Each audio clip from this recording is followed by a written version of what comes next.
Hello, everyone. Let us start our session by trying to understand what is psychology. Psychology is the science of behavior. Psychology is definitely a science. Now, how can I say that psychology is a science? Because many experiments are conducted in psychology. In the experiments, the experimenters or the researchers, they just try to observe, analyze the behavior of humans and animals. And by doing this, they get a lot of data. This data is used for formulating principles and laws which are universally accepted. So, definitely, psychology is the science. It is the science of behavior. It is the study of behavior. Okay? For example, just look at this. It is one of the most famous experiments in psychology. It is called the salivating dog experiment conducted by Ivan Pavlov. In this experiment, the behavior of a dog in response to various stimuli is observed and measured. Okay? So, psychology is the science of behavior. Now, previously, psychology used to be defined by few people as the study of mind. Then, why are we calling psychology as the study of behavior or the science of behavior? What is wrong with mind? Mind is not completely open to scientific investigation. How the mind functions or what are the various things happening inside the mind cannot be studied entirely objectively, cannot be studied using scientific methods. Sometimes it becomes highly subjective. Okay, and study of mind is highly complicated. So instead of focusing on mind, why don't we focus on behavior? Behavior is controlled by mind. Now, behavior is overt. What do you mean by that? You can observe the behavior as objectively as possible. And by studying behavior, you can understand how the mind works. Okay? So, psychology is the study of behavior. Behavior is any overt action or reaction of an organism. And by understanding the behavior, we can try to understand how the mind functions. But if you directly focus on the mind, then the entire subject goes in a very wrong direction. I hope you're understanding this. So, psychology is definitely a science because in all these experiments, behavior is measured and described as objectively as possible, which gives rise to raw scientific data. Using this data, psychologists create so many laws and principles which have very wide acceptability, which are true in every circumstance, in every situation. That is what we want. Like, for example, the laws of physics and chemistry are true everywhere, like most of the times. In the same way, the laws of psychology or the principles of psychology are also true in most of the cases. Okay? So, the observation and measurement of behavior in psychological experiments is as objective as possible. Clear, right? Now, some psychologists describe psychology as the study of experience or mental experiences that happen in the mind of an individual. And there are many psychologists who oppose to such a definition because they believe that inner experience is too subjective and cannot be studied with scientific laws. So, the main focus here is to develop psychology as a proper scientific subject. So, we just should avoid all the subjective biases. We should avoid all the subjective ways, methods, strategies, and we should focus on conducting purely scientific experiments as objectively as possible. Now, efforts to make the discipline more objective and scientific have resulted in the definition of psychology as the study of behavior. Okay? Now, some people focus on the study of mind, some people focus on behavior. Now, again, behavior is of many different types. Okay? Like, for example, we have a group of psychologists called neurobiological psychologists.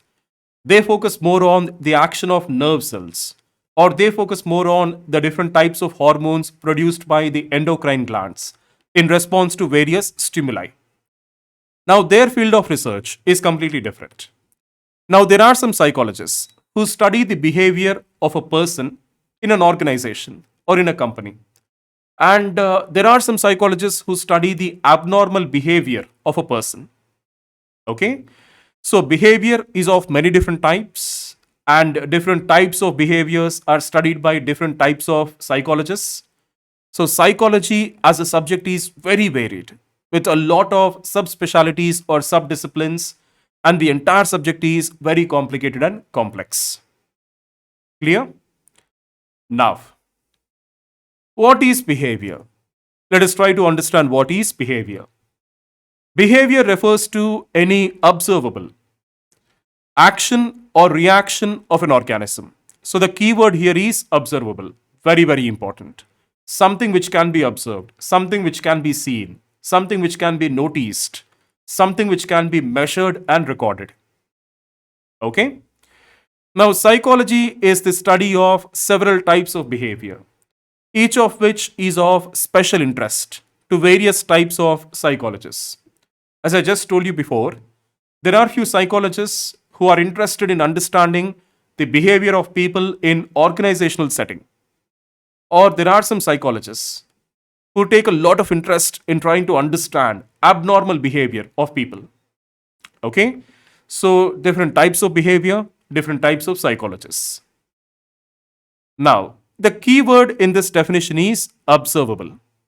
Okay? Because our main target is to make psychology a very objective and scientific subject without any subjective biases, without any subjective methods or strategies. We don't want them. Let us just avoid all the subjective stuff. Okay? Now, our focus is on behavior because by conducting experiments, we can study, analyze, measure, and observe behavior as objectively as possible. So, our entire focus is on behavior. Now, how to understand behavior in a better way? If you really want to understand behavior in a better way, then you have to understand the four factors which are very, very important. The four factors are the organism, motivation, knowledge, and competence. Differences in behavior are explained in terms of differences in one of these factors.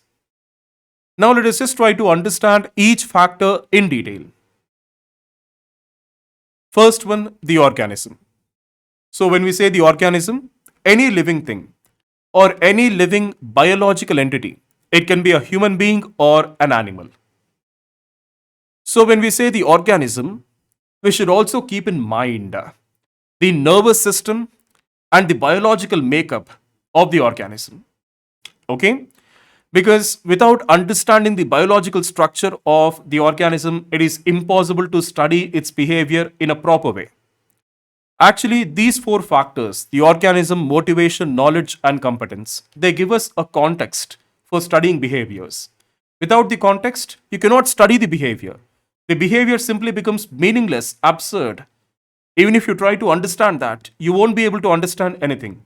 And even if you understand, it is of no use to you because you're studying that without any context. So, context is very important. Organism, motivation, knowledge, and competence, they provide context for analyzing and studying behaviors. So, the first factor is organism.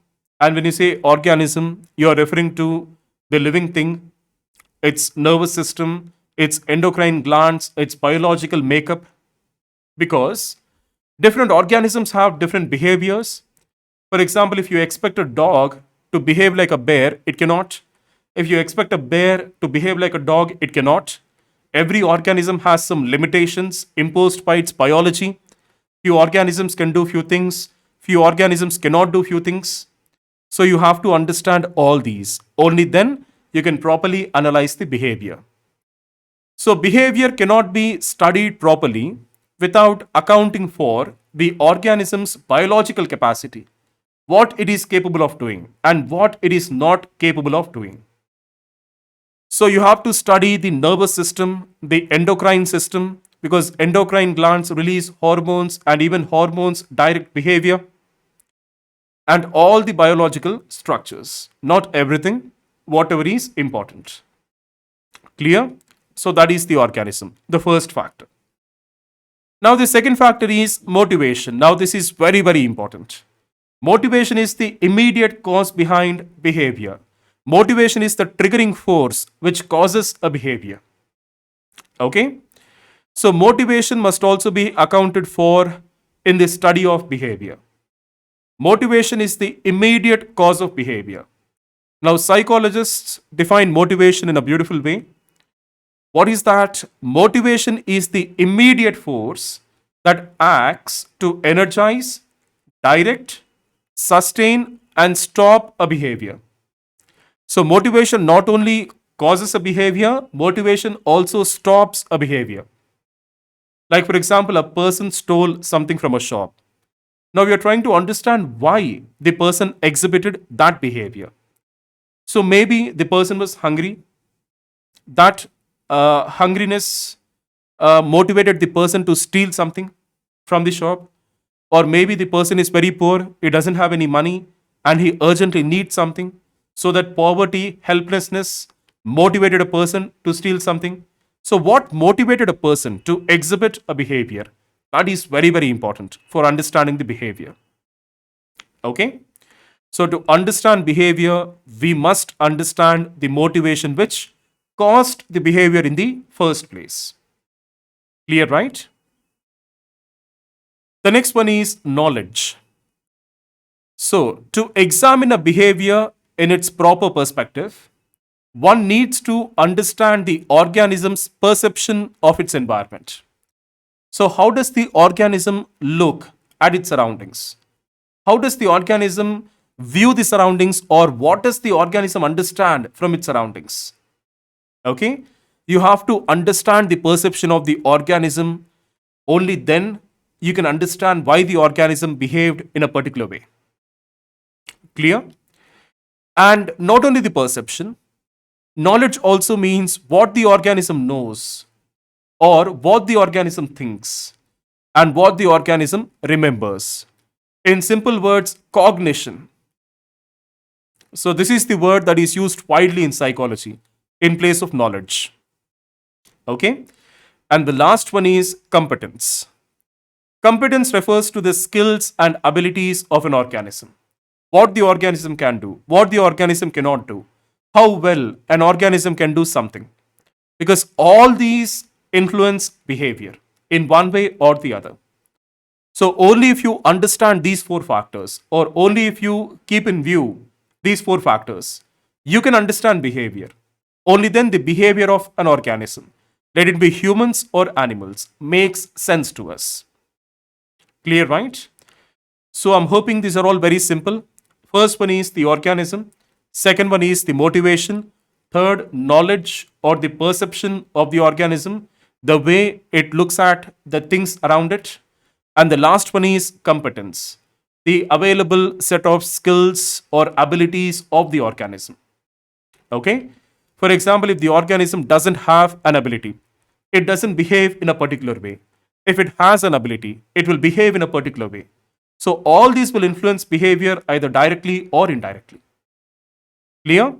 So, before you start questioning, why did the organism behave in a particular way? Try to understand what is the organism, what are its biological characteristics, second, what might be the motivation behind the organism to behave in a particular way, and what is the competence and knowledge of the organism. Only then it makes sense. So, moving on, the three basic goals of psychology. So, the three basic goals of psychology are: the first one, to measure and describe behavior; second, to understand and explain behavior; third, to predict and control behavior. So, what is the first one? To measure and describe behavior. So, just imagine that a person approached a psychologist with so and so problem. First, the psychologist should study the behavior of the patient. So, what is the behavior? Okay, and try to understand the behavior. Or the psychologist should be able to measure the behavior. For example, if the person came to a psychologist with the problem of anxiety, so how anxious is this person? Okay, or a person came to a psychologist saying that I'm not able to remember anything, I'm not able to study anything, I'm not able to understand anything, is there anything wrong with me? Then the psychologist should study the IQ. He should measure the IQ of the patient. So, to measure behavior, we need some standard measuring equipment or we need some standard tests. Okay, standard tests or measuring equipment or strategies, methods. And they should be standard. That means they should be universally accepted by all the psychologists around the world and they should be reliable and accurate. Reliability, that is a very, very important characteristic. For example, there is a IQ test method. It is not reliable. That means every time the same person is taking the IQ test, he is getting different results. Then what is the use of conducting the IQ test in the first place? Okay. So for measuring the behavior, we need some standard equipment or tests or strategies and methods which are reliable and accurate. And they should be standard. What do you mean by that? They should be universally accepted. So, measuring and describing a behavior. Next, understanding and explaining the behavior. After measuring and describing, the psychologist should be able to understand the behavior. Okay? Okay. So, for so and so reason, this behavior is happening. And this behavior is happening in so and so way. So, understanding and explaining is very, very important. Because without understanding and explaining, a psychologist cannot predict and control the behavior. Actually, predicting and controlling is one of the main functions of a psychologist. For example, there is an abnormal psychologist trying to control abnormal behaviors. Without understanding the abnormal behavior, how can he control it? And how can he understand the abnormal behavior if he does not measure and describe it? So, these three goals are very strongly interrelated or interconnected with each other. Without measuring and describing, you cannot understand and explain. Without understanding and explaining, you cannot predict and control. And predicting and controlling is one of the most important duties of any psychologist. Okay, like for example, you are a psychologist working in a prison, and your main objective is to control the aggressive tendencies or the criminal behavior of prison inmates. So, for doing that, you should first measure their behavior and then you should understand their behavior. Only then you can predict and control their behavior. So, these three basic goals of psychology are very strongly interconnected with each other. Clear, right? Now, let us move on to the different schools of thought or the perspectives in psychology. The first one is structuralism. Okay? So, it is the first school of thought in psychology and it evolved mainly from the work of Wilhelm Wundt. So, he is the first person to establish the first psychology lab at the University of Leipzig in Germany in 1879. He is the first person. Okay? Now, what is the philosophy of Wilhelm Wundt? What did he believe in? He believed that the proper object of study for the science of psychology was the content of conscious mind. What do you mean by conscious mind or what do you mean by consciousness? Consciousness is a state of awareness. So you know what you are seeing, you know what you are hearing, you know what you are talking, you know what you are doing, you know what thoughts are entering into your mind. You know everything. You are aware of yourself and you are aware of your surroundings. That is the state of consciousness. So, Wilhelm Wundt believed that the primary objective or the focus of science of psychology should be understanding what is happening in the conscious mind or what is conscious mind, what are the components of conscious mind, and how does the conscious mind work. That is what he believed in.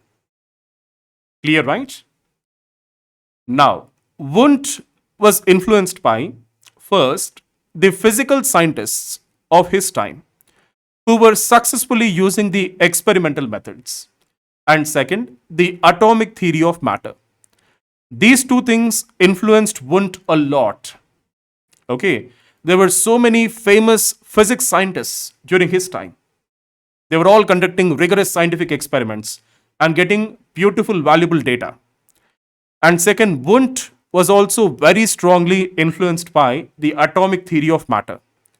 Now, what is the atomic theory of matter? It states that all complex substances could be separated and analyzed into their component elements.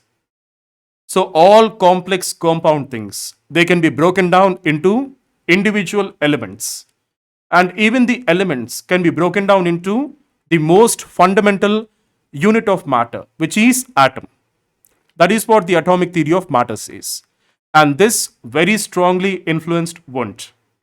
So he believed that the same thing could also be done to mind. Okay? So Wundt embraced this theory. And he believed that such strong, rigorous scientific analysis should also be applied to the mind. So he wanted to divide the mind into compartments or components or parts, which he called mental elements. So separate all the mental elements and identify them and analyze them individually or independently to try to understand mind. That was his main, objective, or that was his strategy. Clear? So this point is very, very important. The goal of structuralism was to identify the basic elements or structures of mind, the different mental elements. The goal of structuralism was to create a periodic table of mental sensations or mental experiences or mental elements, similar to that of the periodic table of elements, which was recently created in chemistry. Okay? So during the time of structuralism, periodic table of elements was created recently, and that changed the entire world, as we know. So Wundt was very strongly influenced by that. So Wundt wanted to make a periodic table of mental elements or mental experiences or mental sensations so that he can understand how the mind works and what the mind was. Clear, right? So what was the method used by structuralists to understand the mind or to understand the various mental elements?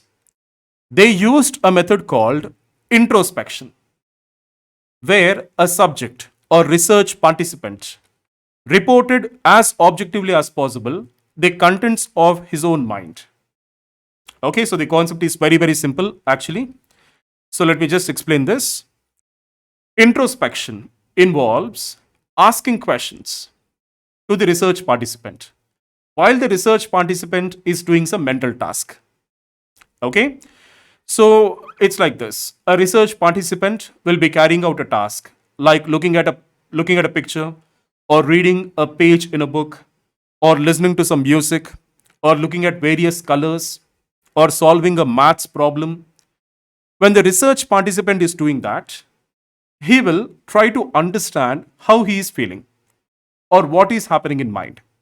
And then he'll try to report this as objectively as possible to the researcher. So that is introspection, as simple as that. So introspection involves asking the research participants to describe exactly what they experience as they work on mental tasks such as viewing colors or reading a page in a book or performing a math problem. So while carrying out all these mental tasks, what are they experiencing? How are they feeling? They'll give a verbal report to the researcher. That is nothing but introspection. It's one of the most simple methods ever. Okay? Now, after the subject examined and reported his inner experiences, his verbal report would be analyzed in order to determine the different mental elements. So, this was the strategy or method used by the structuralists. Introspection, and after that, the verbal report will be analyzed to identify the different mental elements. Okay? And then, during the time of structuralists, reaction measurement instruments, reaction time measurement instruments, they were newly invented. So structuralists also used these instruments very widely in their experiments. Okay? So structuralists used the newly invented reaction time instruments to assess not only what the participants were thinking, but the time taken by them to think. Now, this point is very, very important. So, Wundt discovered that it took people longer to report what sound they had just heard than to simply respond that they heard the sound. Okay? So, using these reaction time instruments, Wundt discovered that people responded immediately, saying that they heard some sound. But when asked, what sound did you hear? They took a bit long time to respond. So, this is how researchers came to the conclusion that sensation and perception are two different things. Okay, sensation, yes, I heard a sound. Perception, what sound did I hear? That is perception. Through these studies, for the first time, researchers realized that there is a difference between the sensation of a stimulus and the perception of that stimulus. Clear? So, what is the difference between sensation and perception? We all have sense organs, right? These sense organs will register a sensation. Okay, these sense organs will register a stimuli. What do you mean by stimuli? The various energies from the outside trying to enter our body. Okay, so sensation, the process by which our sensory receptors and nervous system receive and represent stimulus energies from our environment. For example, outside it is very hot. Our skin immediately senses that. That is stimulus. Or somebody is making a loud sound. Our ears will register that. That is a stimulus. But understanding what is that sound, that is perception. So giving meaning to stimulus is nothing but perception. Clear? So sensation is nothing but the brain, with the help of sense organs, receives input from the environment, receives various stimuli from the environment. That is sensation. Now, what do you mean by perception? Giving some meaning to the stimulus we received is perception. Okay? So, the process of organizing and interpreting sensory information into a meaningful form to recognize various objects or to recognize various things in the environment. That is nothing but perception. So the brain makes sense out of the input coming from the sense organs. That is perception. So using the reaction time instruments, structuralists for the first time understood that sensation is different and perception is different. Clear, right? Now, Wundt concluded that there were three basic mental elements: sensations, mental images, and feelings. So, what do you mean by sensations? We have just discussed what are sensations. Sensations are experiences of stimuli perceived through senses. Okay, so light is entering into my eye. My eye is a sense organ. Light entering into my eye and creating an image is sensation. My brain trying to understand what that image is perception. Clear? Next, mental images. Mental images are sensation like experiences produced by the mind. For example, right now, if I ask you to imagine that you're at a beach, you can do that easily. That is a mental image. Or if I ask you to imagine as if you're standing on the summit of Mount Everest, you can do that immediately. So that is mental image. So mental images are sensation like experiences produced by the mind. And the third one are feelings. Feelings are the emotional aspects of an experience. So these are the three basic mental elements given by Wundt. Clear, right? Now, this point is again very important. Even though introspection for us doesn't make any sense, even though introspection for us doesn't seem to be scientific at all, the experiments conducted by structuralists were very rigorous and scientific in nature. They followed proper scientific protocols. An important aspect of the structuralist approach was it was very rigorous and scientific. The research marked the beginning of psychology as a science. This point is very, very important because it demonstrated that mental events could be quantified. What were the structuralists doing? They asked the research participants to introspect, and using that data, they quantified the data. Okay, so using the data, Wundt came to the conclusion that there are three mental elements: sensations, mental images, and feelings. So, structuralists basically proved that even the mental experiences can be quantified. They can be converted into data form, and that data can lead to some laws or principles which are going to guide the further development of psychology as a discipline. Clear? Now, what are the drawbacks in structuralist school of thought? The major drawback was it focused on the structure and activity of the mind rather than on overt behavior. As I told you before, mind is not completely open for scientific investigation. Okay, now what do you mean by introspection? The research participants will try to report as objectively as possible what they are feeling or what they are experiencing. But do you think it will be completely objective? Absolutely not. So, why should we focus on the mind in the first place, which cannot be seen, which is too complicated? Why don't we focus on overt behavior, which can be observed and studied as objectively as possible? So, this is the first major drawback of this school of thought. Focusing on behavior would have been good for them, but they focused on mind rather than behavior. The next drawback is introspection method. We all know that introspection is not that scientific. Introspection is not objective. Another drawback is introspection was not an objective approach since it depends on individual subjective verbal reports. Okay, like for example, the researchers used to ask the research participants, what are you experiencing? Tell me. While you were looking at these images, what did you feel? So if I'm telling what I was feeling while looking at an image, don't you think it is a subjective account? Then how can introspection be as objective as possible? Absolutely not. So the method of introspection was more subjective than objective. Okay? And such subjective data is not useful for scientific study. It cannot produce data which will lead to universally acceptable laws and principles.